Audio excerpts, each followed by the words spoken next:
What's up, everybody? My name is Vincent. Welcome to Cryptolution, where we talk about everything under the moon, crypto universe. Today is Tuesday, January 2nd. And yes, in today's video, we have to do a follow-up on Bitcoin, but more specifically, the spot Bitcoin ETF. What is the update with that approval by the SEC?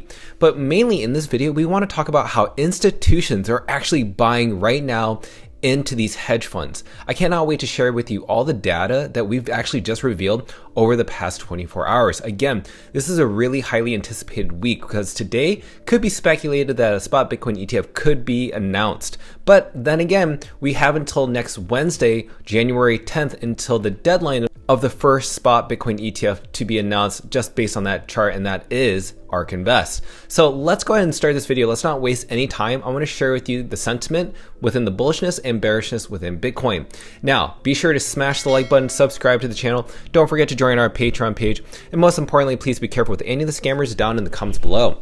I will never reach out via WhatsApp, Telegram, direct messaging, or email, so please be careful and invest safely. So guys and girls, let's get right into it. Right now, Bitcoin is still hovering around 45,000 at the time of this recording. Remember, over the past 48 hours, we saw that Bitcoin was roughly around 42,000 and has jumped over 45,000, which is kind of crazy. So let's go ahead and look at the cryptocurrency market, because right now, Bitcoin so far has had one of the most bullish trends mainly within the top 10 cryptocurrencies. As you can see, it's up 4% compared to its other predecessors. Now let's go and look at the crypto fear and greed index. Right now we're still in greed, but we're not in extreme greed yet, which is actually quite interesting. At this point, I would actually expect that there would be extreme greed based on all the news around a spot Bitcoin ETF announcement happening within the next few days or even next week. So again, I think this is actually pretty good in my personal opinion. Now, when we actually look at what's happened recently, Bitcoin has actually flipped Meta, aka Facebook, in terms of its market cap. Bitcoin continues to flip a lot of different companies over and over. I think sooner or later, it will try to be the number one spot trying to flip gold. Number two is Apple as of right now, but Bitcoin is literally heading in that direction, hopefully by 2030. You never know. Now, when we look at other news, I asked people within the community, do you think a spot Bitcoin ETF will be approved before January 10th? Now, out of the 59 votes, 47% of you said yes. But what's really interesting is that 28% of you said that the SEC will delay it some way or another. But keep in mind, if this SEC does delay it, I can expect a lot of crazy lawsuits within all these different hedge funds coming after the SEC. And right now, I don't know if the SEC can really afford all those different court cases because they have been losing quite a bit. Now, when we look at something that's happening with the Bitcoin futures trades, now this is really important. So on this photo, I'm showing you the Bitcoin price at the very moment right now. What's really interesting is the Bitcoin futures, which is right now priced at around 46,000. So basically, Bitcoin futures allows like institutional investors to buy Bitcoin. So what they're doing is they're actually paying a premium on the actual Bitcoin price. So while you and I are buying Bitcoin through our Coinbase account because we can actually buy it and we're willing to take on the risk because we're at our own self-custody, institutions are buying Bitcoin futures at a premium because they just know they rather go through their trusted partners, they rather have those relationships, their clients probably trust those relationships. Now, these are institutions versus the people. So what does this actually say? Well, we don't actually know, but maybe there is some FOMO going on in the institutional side. Now, when we look at who's been buying into these specific funds, so right now, I don't know if you know this, a lot of hedge funds right now that file for spot Bitcoin ETFs have already started their seed investments. So say, for instance, just recently, we heard that BlackRock had raised around $10 million through their clientele. Bitwise raised around $200 million. Hashdex raised around 2.8 million. WisdomTree has also funded around 2.5 million in seed investments. Again, remember, these are just seed investments. This isn't actually the money flowing in just yet. Now, when we look at the list of people who actually filed for these spot Bitcoin ETFs, you can see like right now their seed investments are starting to roll in. We're still waiting for news around Valkyrie, Wise, also Franklin. We have one from ARK Invest. But again, we don't know what's happening right now, but most of these people are having their custodian be Coinbase. Now, if you don't know, off of some recent news, we actually just heard that BlackRock is going to be buying $10 million worth of Bitcoin tomorrow. So that's $10 million more. So roughly around $20 million that's been announced to the public. Now, what we keep in mind is Grayscale, right? Now, I showed you on that chart that Grayscale does have a GBTC that's going to be converted to an ETF hopefully pretty soon. We know that the SEC lost against their court case against Grayscale. because Grayscale was suing them that they wouldn't allow them to change their GBTC and convert it to an ETF. Now that that's over, Grayscale convert it. They've been filing their amendments over and over. In fact, today they filed their S3 amendment with the SEC. This is, again, a number of times that they've done this because there's a lot of rush to become, again, the first spot Bitcoin ETF to go live. So why is this really important? Because we have to understand what happens when the GBTC converts to an ETF of their own. And what's going to be interesting is that right now they own around 619,000 Bitcoin. 1,619,000. That's a lot of Bitcoin.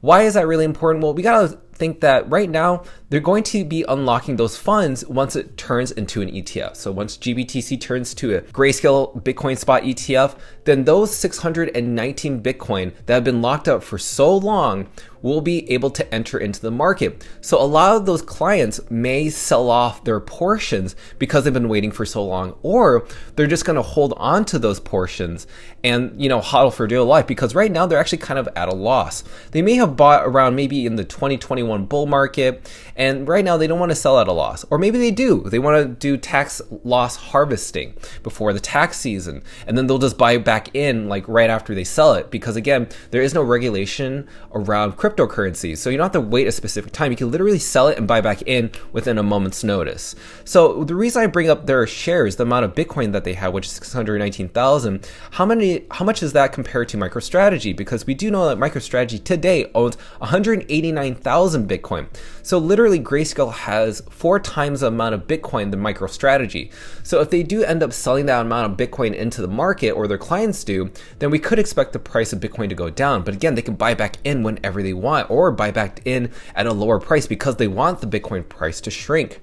Now, also I want to share with you is that if that does happen, think of it like this. Morgan Stanley Europe Opportunity Fund may invest up to 25% of its assets in the Cayman Islands subsidiary, which could indirectly invest into Bitcoin through the futures of Grayscale Bitcoin Trust.